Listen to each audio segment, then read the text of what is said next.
Rome Rome भाइयों। आता तुम्हाला प्रश्न पडलाच असेल की हे काय नवीन दाखवतोय, तर पूर्ण सांगतो त्यासाठी व्हिडिओ शेवटपर्यंत बघा. आमची पूर्ण अडवाई गाडीमध्ये टाकली आणि आम्ही निघालो सकाळी 5:30 वाजता उज्जैनच्या दिशेने. तर टोनू शेटने थोडंसं पसरून घेतलं होतं कारण आम्ही या ठिकाणी नाश्त्यासाठी थांबलो होतो आणि चुकून आमच्यासोबत अंबानीचे दोन्ही पोरं आले होते कारण आम्ही पोहे खात होतो आणि इडली सांबार खात होते. तर मित्रांनो, आपला पहिला स्टॉप असणार आहे सेंधवा येथील बडी बिजासनी माता. आम्ही दर्शन घेतलं, तुम्ही पण घेऊन घ्या. जय माता दी बोलून आम्ही पुढे निघालो. सेंधवापासून जवळपास 100 किलोमीटर अंतरावर असणारं धार जिल्ह्यातील मांडव हे ठिकाण. जवळपास 15-16 किलोमीटरचा घाट चढून आल्यानंतर आम्ही या ठिकाणी एंट्री केली. एंट्री केल्या आधी 50 रुपयाचा फटका बसून गेला. स्टार्टिंगला बघितलेलं डेमो मॉडेल आता आपण मोठ्या स्वरूपात बघू. तर मित्रांनो, हे तुमच्या समोर आहे जहाज महल. 14व्या आणि 15व्या शतकात या कलाकृतीचं काम पूर्ण झालं. त्या राजाचं नाव मांडू असल्यामुळे या गडाचं नाव मांडवगड असं पडलंय. पूर्ण माहिती पाहिजे असल्यास तुम्ही हा लेख वाचू शकता. आजूबाजूला पूर्णतः पाणी आणि मध्ये हे जहाजाच्या स्वरूपात उभं असल्यामुळे याचं नाव जहाज महल असावं. जर 100 लोक उज्जैनला जात असतील तर त्यापैकी फक्त 10च लोक या ठिकाणी येत असणार. तर पुढच्या वेळेस येताना ही ऐतिहासिक कलाकृती नक्की बघा. संपूर्ण इमारती लाल दगडाने बनवली गेलेली आहे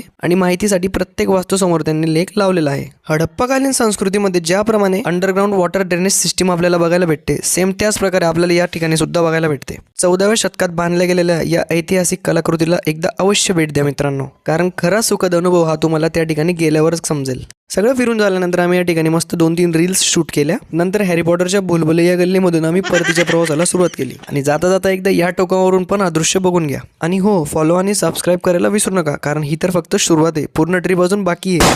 जय श्री राम.